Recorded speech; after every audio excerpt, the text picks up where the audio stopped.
रसायन विज्ञान का अम्ल और क्षारक का ये सभी क्वेश्चन इसमें भी है। तो आप लोग ये सभी VVI क्वेश्चन है, देखिए ये 2023-2019 में पूछा है। तो ये सभी VVI है, आप लोग बिल्कुल ध्यान से देखिएगा। तो देखिए यहाँ पर पूछ रहा है अगला नंबर क्वेश्चन, लिटमस विलयन जो बैंगनी रंग का रंजक होता है यह किस पदार्थ का बना होता है। तो आप लोग याद रखिएगा ये लाइकेन का बना होता है। इसका राइट आंसर बी हो जाएगा।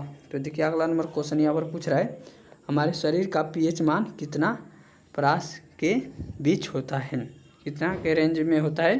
तो आप लोग याद रखिएगा ये होता है 7 से 8, यहाँ पर 7 से यहाँ पर 7 यानी कि 7 से 7.8 के बीच होता है। तो आप लोग इसे भी याद रखिएगा। इसका राइट आंसर क्या हो जाएगा, बी हो जाएगा। तो देखिए अगला नंबर क्वेश्चन यहाँ पर पूछ रहा है दिया हुआ है बेकिंग पाउडर खाने का सोडा का रासायनिक सूत्र क्या होता है। तो ये भी एकदम सिंपल सा क्वेश्चन है, आप लोग ये भी क्वेश्चन पूछ देता है। तो आप लोग ये सूत्र को याद रखेगा, ये 1 नंबर आप लोग का क्लियर हो जाएगा। तो इसका राइट आंसर क्या हो जाएगा, तो इसका राइट आंसर यहाँ पर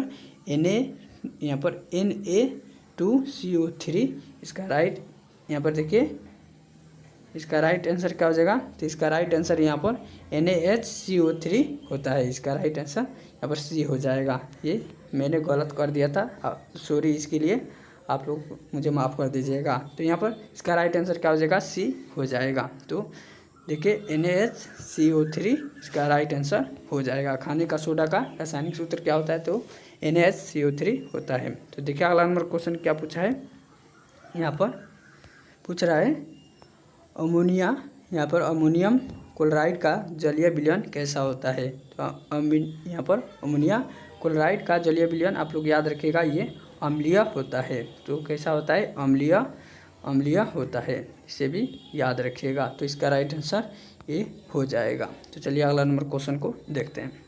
तो देखिए अगला नंबर क्वेश्चन यहाँ पर पूछ रहा है जो अम्ल होता है अम्ल का pH मान कितना होता है। तो अम्ल का pH मान कितना होता है, तो आप लोग याद रखिएगा ये पहले यहाँ पर pH मान कितना से कितना होता है इसे आप लोग कमेंट में बताइएगा। तो pH मान आप लोग को मैं बता दूं, सबसे पहले pH मान 0 से 14 के बीच होता है। तो यहाँ पर अब पूछा है अम्ल का pH मान कितना होता है।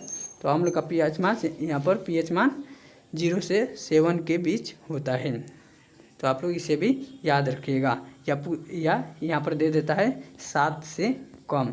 और आप लोग को एक बात और, यहाँ पर क्षार का pH मान कितना होता है आप लोग कमेंट में बताइएगा। क्षार का pH मान कितना होता है आप लोग कमेंट में बताइएगा, आप लोग को रिप्लाई दिया जाएगा।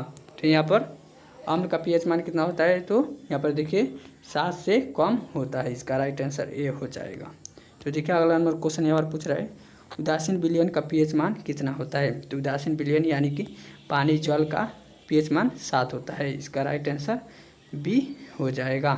B is the right answer हो जाएगा। तो देखिए अगला नंबर क्वेश्चन यहाँ पर पूछ रहा है जल में घुलनशील क्षारक को क्या कहते हैं। तो जल में घुलनशील क्षारक को क्या कहते हैं, तो आप लोग याद रखिएगा। देखिए क्या क्या दिया हुआ है, अम्ल, लवण, क्षार या इनमें से कोई नहीं। तो जब जल में घुलनशील क्षारक को क्या कहेंगे, तो आप लोग याद रखिएगा जल में जब क्षारक घुलेगा तो क्षार ही होगा। तो इसका राइट आंसर क्या हो जाएगा, तो इसका राइट आंसर क्षार ही हो जाएगा। B is the right answer हो जाएगा। तो देखिए अगला नंबर क्वेश्चन पूछ रहा है धातु के ऑक्साइड सामान्यतः कैसे होता है। तो धातु के ऑक्साइड सामान्यतः ये क्या होता है, तो क्षारीय होता है। जो धातु होते हैं लोहा जैसे, आप लोग अगर आप लोग को जो मधुमक्खी होती है या ततैया होती है वो आपको डंक मार दे तो आप लोग क्या करिएगा, तो गांव में अक्सर हम लोग के गांव में ऐसे ही होता है, आप लोग भी सीख लीजिए अभी ही। अगर आप लोग को मधुमक्खी काटती है, मधुमक्खी यहाँ पर मधुमक्खी अगर काट देती है तो आप लोग क्या करिएगा, तो आप लोग जो लोहा होता है आप लोग को घर में, वो लोहा को जहाँ पर काटी है उसी पर सटा दीजिएगा लोहा को। तो आप लोग सटा देंगे तो क्या होता है, तो मधुमक्खी के डंक में होता है अम्ल और ये होता है क्षारीय। धातु होता है क्या, क्षारीय। तो अम्ल और क्षार मिलकर यहाँ पर क्या हो जाता है, अम्ल और क्षार आपस में मिलता है तो जल का निर्माण कर देता है, और आपको जहाँ पर काठी होती है वो वहाँ पर जल हो जाता है, पानी बन जाता है, और वहाँ पर ज़्यादा वहाँ पर सूजन नहीं होता है, नहीं फूलता है, और वो पानी हो जाता है, और वहाँ पर दर्द कम हो जाता है। इसीलिए जब आपको मधुमक्खी या ततैया काटती है तो आपको क्या कीजिएगा, यहाँ पर क्षार यानी कि लोहा को सटा दीजिएगा तो आपको आराम मिल जाएगा, डॉक्टर के पास भी नहीं जाना पड़ेगा। तो इसका राइट आंसर क्या हो जाएगा, तो इसका राइट आंसर यहाँ पर बी हो जाएगा। तो चलिए अगला नंबर क्वेश्चन को देखते हैं। तो देखिए अगला नंबर क्वेश्चन पूछ रहा है सल्फ्यूरिक अम्ल का रासायनिक सूत्र क्या होता है। तो सल्फ्यूरिक अम्ल का रासायनिक सूत्र क्या होता है, तो आप लोग याद रखिएगा H2SO4। तो देखिए H2SO4 कहाँ पर दिया है, H2SO4 होता है इसका राइट आंसर। तो यहाँ पर ए नंबर में दिया हुआ है सल्फ्यूरिक अम्ल का रासायनिक सूत्र। तो देखिए अगला नंबर क्वेश्चन यहाँ पर पूछ रहा है, यहाँ पर एसिटिक अम्ल का प्राकृतिक स्रोत निम्नलिखित में से कौन है।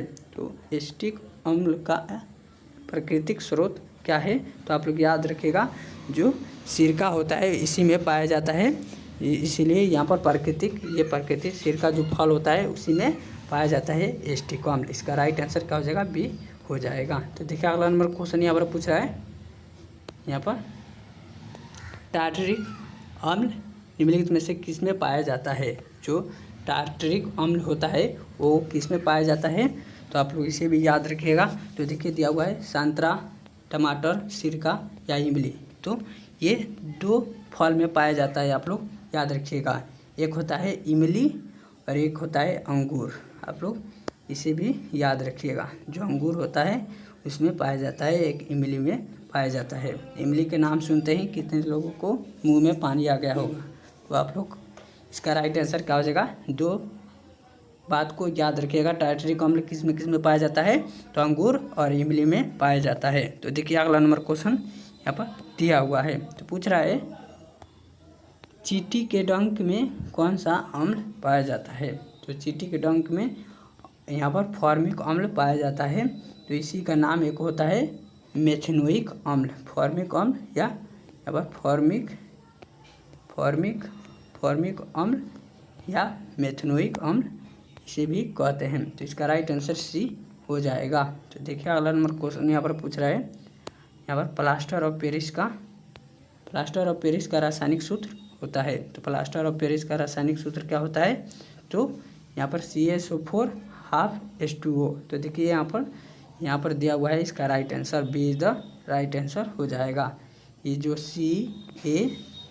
CaSO4 हाफ H2O होता है, और यहाँ पर ये हाफ H2O को हटाकर क्या दे देगा, तो आप लोग याद रखिएगा। देखिए यहाँ पर हाफ H2O को ये हटाकर यहाँ पर केवल क्या दे देता है, तो आप लोग बिल्कुल ध्यान से देखिएगा।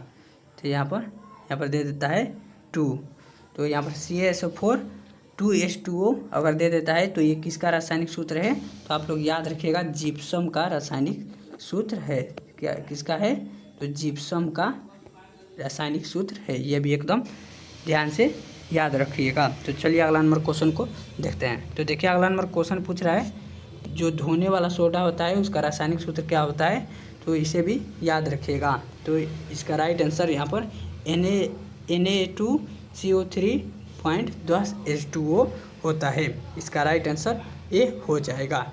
सभी क्वेश्चन एकदम VBI ऑब्जेक्टिव क्वेश्चन है। अगर अभी आप लोग याद नहीं करते हैं तो आप लोग बाद में इतना पछताएंगे कि पछताने के अलावा सोचेंगे काश अभी पढ़ लिए होते।